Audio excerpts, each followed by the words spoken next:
تو اللہ کے فرشتے اس محفل کو اپنے گھیرے میں لے لیتے ہیں، اور اتنے فرشتے آتے ہیں کہ زمین اور آسمان کے درمیان خلا پر ہو جاتا ہے۔ جب وہ محفل ختم ہوتی ہے، وہ فرشتے واپس آسمانوں پہ جاتے ہیں، تو اللہ رب العزت جو علیم بذات الصدور ہے، جو ہمارے سینوں کے اندر چھپے رازوں سے بھی واقف ہے، وہ مالک فرشتوں سے فرماتا ہے فرشتوں کہاں گئے تھے؟ آج ہماری اس جامعہ مسجد کی محفل کے بعد جب فرشتے واپس آسمانوں پہ جائیں گے تو اللہ کریم جب پوچھے گا فرشتوں کہاں گئے تھے، تو آج آپ کی اس جامعہ مسجد کا فرشتے بتائیں گے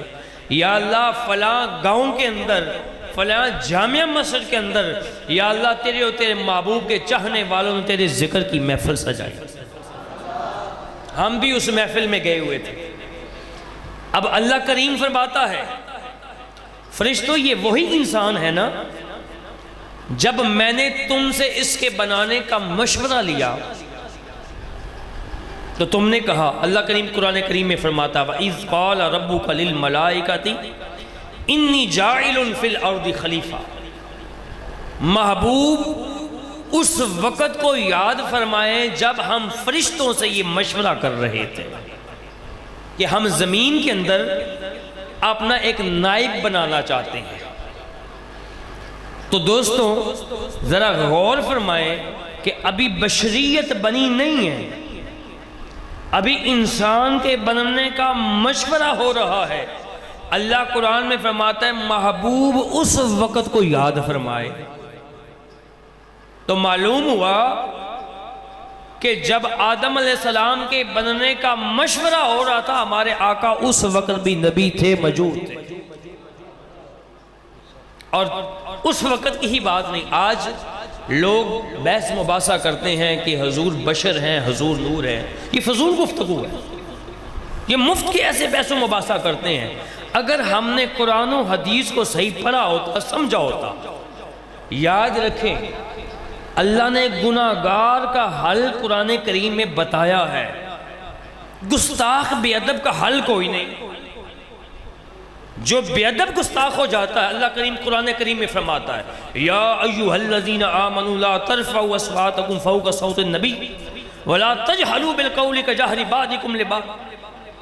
اے محبوب، اے ایمان والوں، تم میرے محبوب کی بارگاہ میں زبان درازی نہ کیا کرو، اپنی آوازیں پست رکھا کرو۔ اور اللہ فرماتا ہے کہ اگر تم نے میرے محبوب کو ایسے پکارا جیسے تم ایک دوسرے کو پکارتے ہو، معاذاللہ آج تو کچھ یہ کہتے ہیں کہ نبی کو بڑے بھائی جتنی جو ہے مقام دینا چاہیے، معاذاللہ نعوذ باللہ۔ اللہ قرآن میں فرماتا ہے کہ میرے محبوب کی بارگاہ میں زبان درازی نہ کرو، اور میرے محبوب کو ایسے مت پکارنا جیسے تم ایک دوسرے کو مخاطب ہوتے ہو۔ اللہ فرماتا اگر اتنی سی بھی ادبی ہو گئی، اللہ فرماتا ان تحبط اعمالکم وانتم لا تشعرون، اللہ فرماتا تمہارے سب اعمال میں ضائع کر دوں گا، تمہاری نمازیں، تمہارے روزے، تمہارے حج و زکوٰۃ، صدقہ و خیرات تمہارے منہ پہ دے ماری جائیں گی۔ اللہ فرماتا وانتم لا تشعرون، اللہ فرماتا میں تمہارا شعور بھی ختم کر دوں۔ پنجابی جنہوں اسی کہنے ہیں کہ مت ماری جانا۔ تو جو گستاخ رسول ہوتا ہے، جو حضور کی شان میں بے ادبی کرتا ہے، اللہ اس کا شعور ختم کر دیتا ہے، تو اس کا کوئی حل نہیں۔ دوستو جس کے دل میں حضور کی محبت نہ ہو، حضور کا عشق نہ ہو، اسے قرآن اپنا فیض ہی نہیں عطا فرماتا، قرآن اسے سمجھ ہی نہیں آتا، کیونکہ اس کا شعور ختم ہو چکا ہوتا ہے۔ حضور کی محبت ایمان کی اصل ہے، ایمان کی جڑ ہے۔ آقا علیہ السلام نے فرمایا لا یؤمن احدکم حتی اکون احب الیہ من ولدہ ووالدہ والناس اجمعین، اس وقت تک کوئی مومن ہونے کا گمان ہی نہ کرے جب تک وہ اپنے ماں باپ، اپنی اولاد اور والناس اجمعین ہر رشتے دار چاہے وہ پیر ہو، چاہے استاد ہو، چاہے بہن بھائی ہو، چاہے بیوی بچے ہو، عزیز و اقارب ہو، دوست ہو۔ اللہ فرماتا ہے، سرکار نے فرمایا کہ جو بندہ اپنے ماں باپ، اپنی اولاد اور ہر رشتے ناطے سے بڑھ کر میرے ساتھ محبت نہیں کرتا، اس کا ایمان ہی نہیں ہے۔ تو ایمان کی حقیقت حضور پاک علیہ السلام کی محبت ہے۔ اگر محبت نہ ہو تو قرآن بھی سمجھ نہیں آتا، حدیث بھی سمجھ میں نہیں آتا۔ آؤ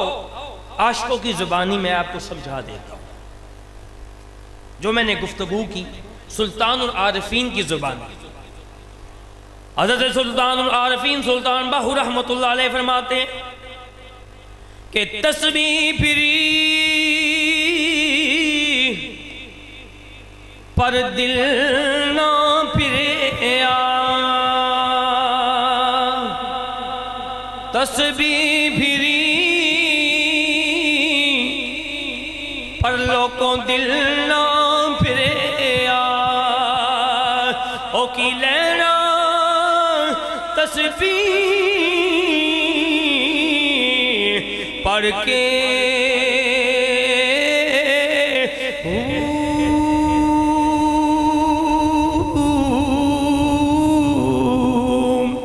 علم پڑھیا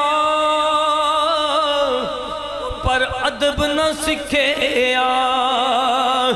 کی لینا علم پڑھ کے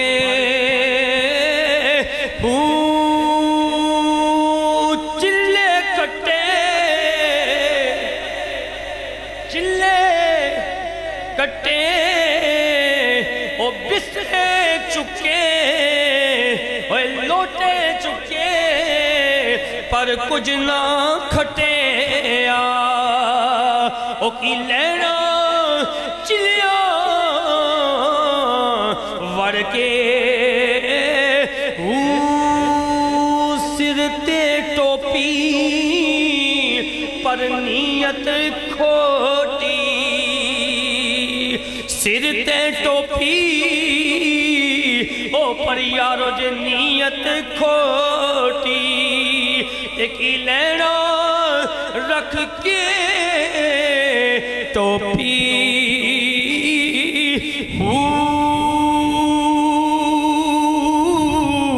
جاگی بنا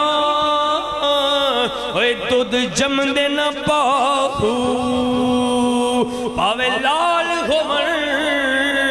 کڑ کڑ کے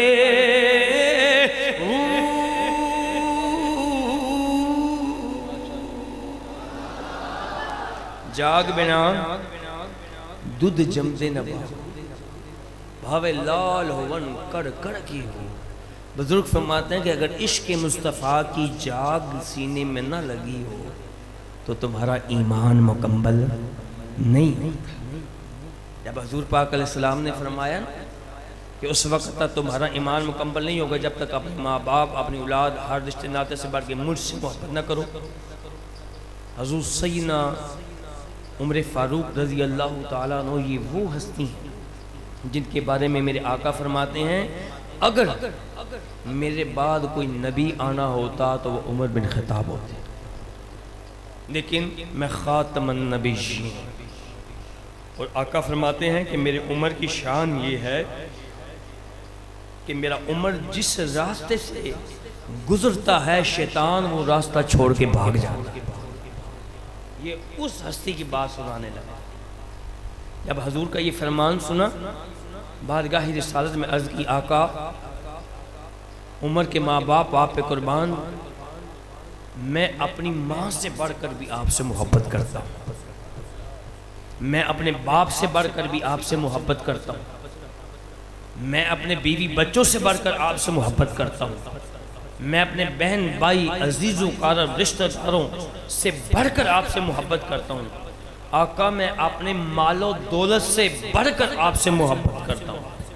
تو حضور پاک علیہ السلام نے فرمایا عمر ابھی تیرا ایمان مکمل نہیں، عمر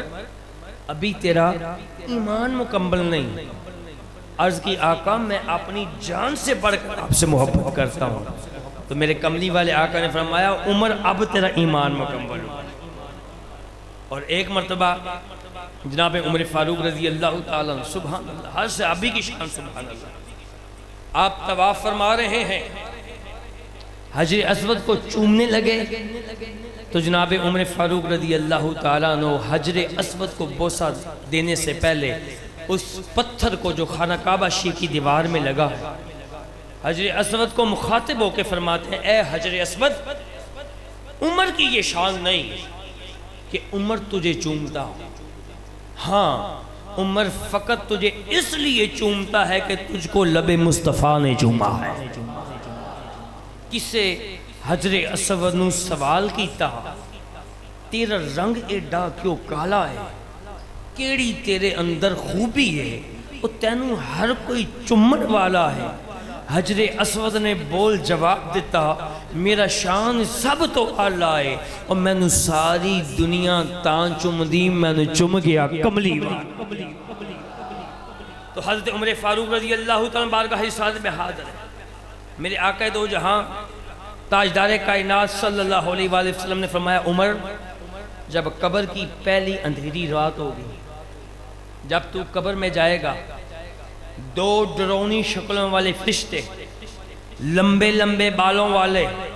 لمبے لمبے ناخنوں والے، زمین کو کھریدتے ہوئے عمر وہ تیرے پاس پہنچے گے اور تیرے بازو سے پکڑ کے بٹھا لیں گے اور تجھ سے سوال و جواب کریں گے۔ عمر ذرا یہ تو بتا تو ان کے سوالوں کا کیا جواب دے گا؟ جناب عمر فاروق رضی اللہ تعالیٰ عنہ عرض کرتے ہیں، یا رسول اللہ صلی اللہ علیہ وسلم، مجھے آپ پہلے یہ ارشاد فرمائیں کہ جس طرح اب میرے دل میں آپ کی محبت ہے، آپ کا پیار ہے، آپ کا عشق ہے، کیا نسبت یہ اس وقت اسی طرح ہوگی؟ یہ سوال اس بات کی دلالت کرتا ہے